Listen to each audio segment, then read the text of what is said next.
respetando el principio de legalidad. Y está precisamente con nosotros, ya se lo adelantábamos, por supuesto, con sana distancia, de forma virtual, el presidente del Instituto Nacional Electoral, el consejero presidente Lorenzo Córdoba. ¿Cómo le va, consejero presidente? Buenos días. Buenos días, Daniel. Qué gusto de saludarles. ¿Cómo están? Igualmente, muy bien, muchas gracias. No sé ni por dónde empezar. Lo primero que me gustaría preguntarle es, ¿cómo llega el INE, después de todo lo que ha pasado en las últimas semanas, al proceso electoral que ayer inició, de hecho? Bueno, yo diría que como una autoridad que ha venido preparándose para el gran desafío histórico que representa tanto en su volumen como en términos de su complejidad la elección del próximo año. Creo que hemos venido tomando una serie de medidas, por ejemplo, para prevenir los contagios en los espacios en los que brindamos servicios públicos de COVID-19. Creo que hemos venido tomando una serie de medidas, de lineamientos, acuerdos, definiciones en términos de los criterios con los que vamos a operar esa elección, que nos tienen a todos listos. Desde ayer ha habido ya definiciones, acuerdos que tienen que ver con la puesta en marcha de este gran aparato electoral que cada vez que hay un proceso electivo se detona, ¿no? Entonces, estamos listos. Ahora, estamos, como siempre ocurre con el árbitro, inmersos en polémicas de un lado o del otro. Esto evidentemente pues, es parte del trabajo de una autoridad electoral y bueno, pues la inconformidad con las decisiones que se toman pues vienen de, déjame decirlo así, de tirios y troyanos, lo cual por cierto habla de una autoridad electoral que no actúa al contentillo de alguno de los actores políticos. Y esto es creo que importante de cara pues, al trabajo que vamos a tener que hacer.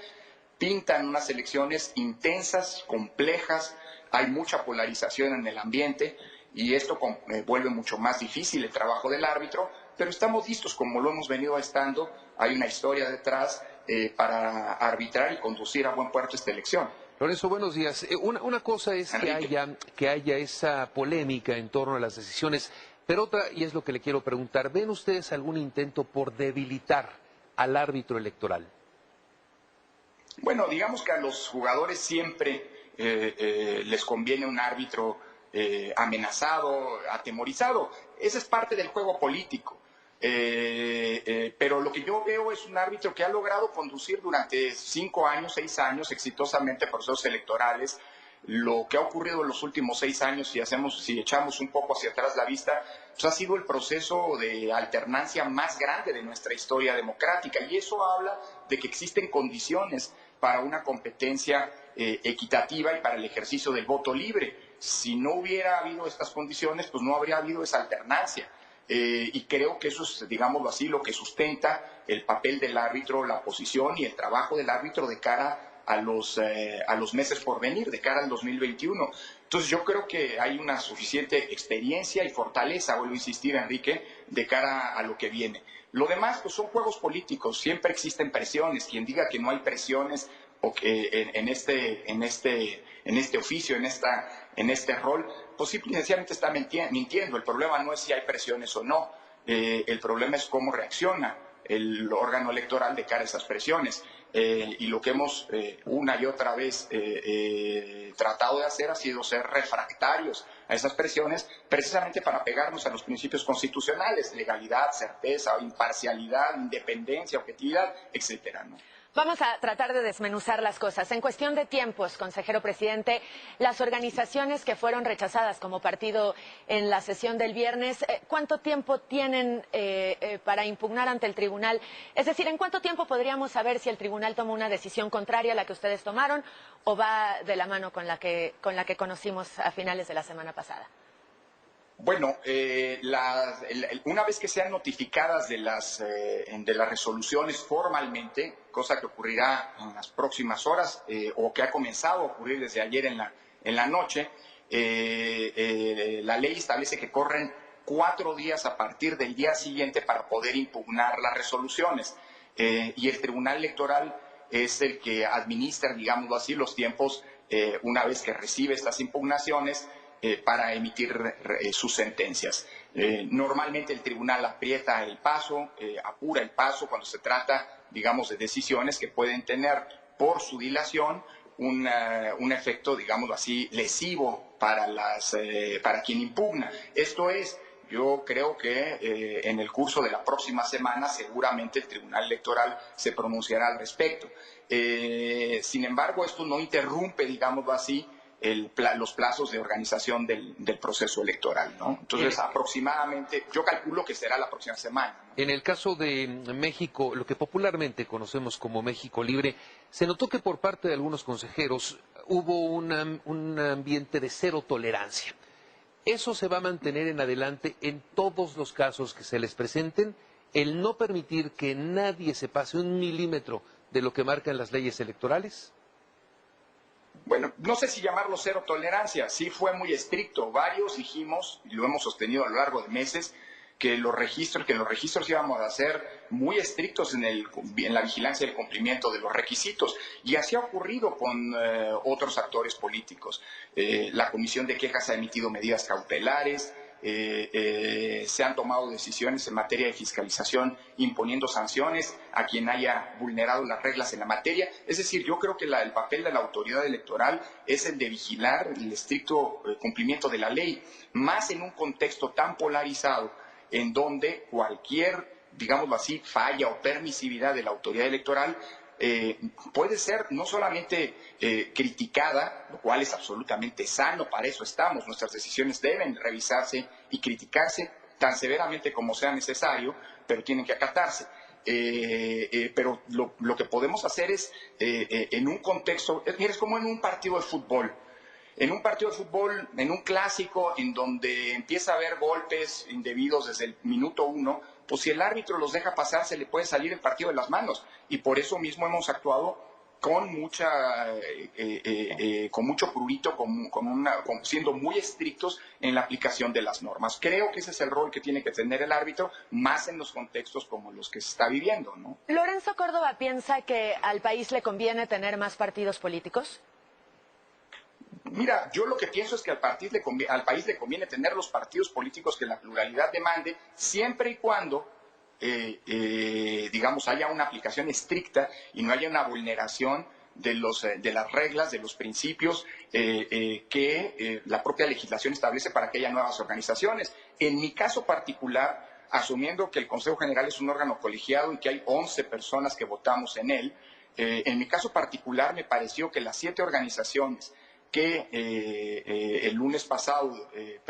el viernes pasado dictaminamos, la semana pasada, que ninguna cumplía con los requisitos legales, sea porque no se cumplían con los requisitos numéricos, el número de afiliados o el número de asambleas requeridas por la ley, sea porque había violaciones de tipo cualitativo a las normas, como por ejemplo participación de ministros de culto, que en un contexto de tanta vulnerabilidad, de tanta vulneración incluso al Estado laico, pues tiene que ser un principio constitucional cuya protección debe ser, digo yo, reforzada, o por ejemplo la participación de organizaciones gremiales, o por ejemplo el uso de recursos de fuente no identificada. Todos esos criterios a mí me llevaron a no votar a favor del otorgamiento de los registros de los partidos políticos, Lorenzo, de ninguno.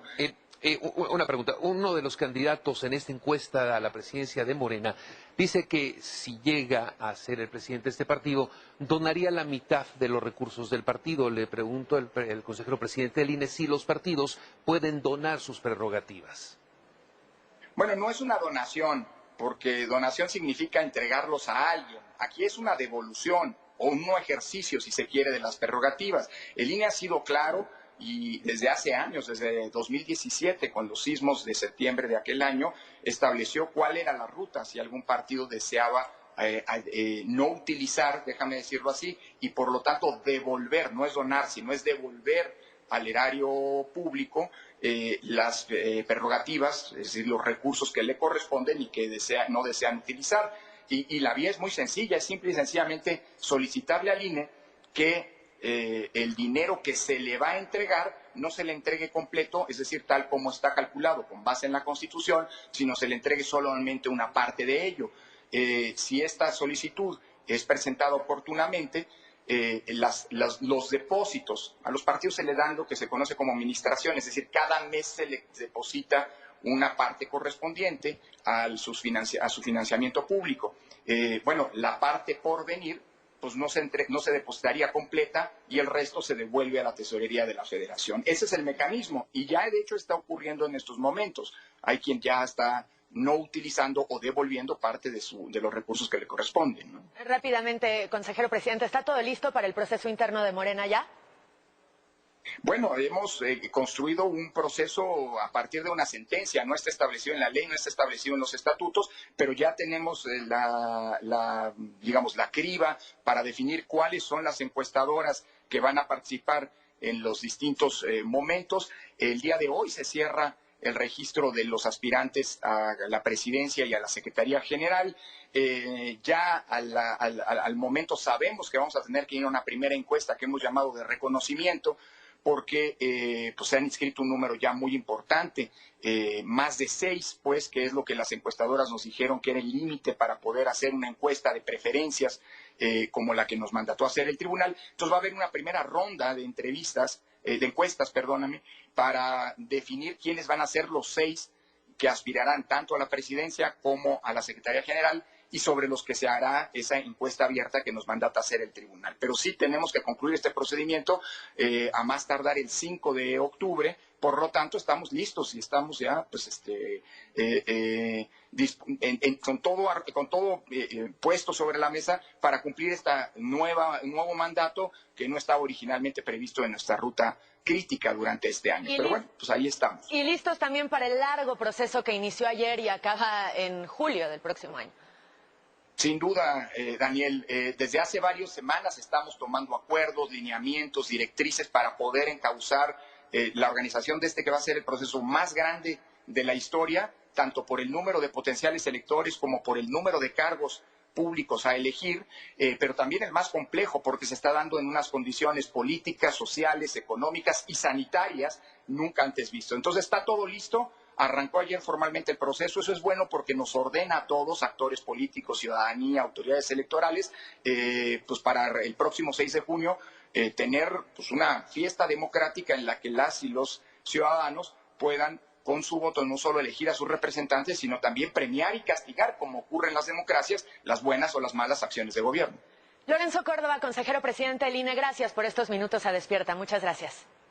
Al contrario, los saludo con afecto. Gracias. Carmen Jaimes, ¿cómo va la mañanera del presidente?